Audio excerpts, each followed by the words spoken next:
இந்த வீக்கெண்ட் மாமா ரொம்ப நாளுக்கு அப்புறமா ஊருக்கு வராங்க. அவங்களுக்காக ஒரு சில ஸ்பெஷல் லஞ்ச் வந்து நானும் அம்மாவும் ப்ரிப்பேர் பண்ணிட்டுருக்கோம். நான் வந்து ஃபிஷ்ஷு, மட்டன் இதெல்லாம் கை வைக்க மாட்டேன். நான் வந்து சிக்கன் மட்டும் தான் வந்து பண்ணுவேன்னு சொல்லி தந்தூரி சிக்கன் தான் பண்ணிட்டுருந்தேன். அம்மா வந்துட்டு ஃபிஷ் ஃப்ரையும், ஃபிஷ் குழம்பும் பண்ணாங்க.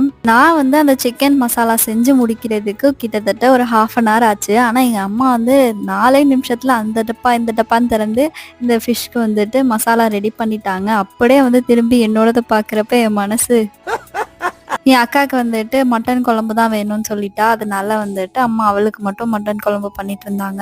என் அம்மா வந்துட்டு மீனே வறுத்து முடிச்சுட்டாங்க. அப்புறம் தான் நான் வந்து யோசிச்சேன், இன்னும் நம்ம இஞ்சி பூண்டு பேஸ்ட்டே சிக்கனுக்கு போடவே இல்லைன்னு சொல்லி லாஸ்ட் மினிட்ல உட்காந்து அதையும் வந்துட்டு மிக்ஸ் பண்ணி சிக்கன் வந்து பொரிச்சு எடுத்தேன். 2 பீஸ் எண்ணெயில 2 பீஸ் தவாலையும் பண்ணேன். அதுக்கப்புறமா கொஞ்சமா பெப்பர் சிக்கனும் பண்ணிட்டு, இதுதான் எங்களோட லஞ்ச் மெனு இன்னைக்கு. நல்லாவே வயிறு நெறைய சாப்பிட்டு ஒரு குட்டி தூக்கத்த போட்டோம்.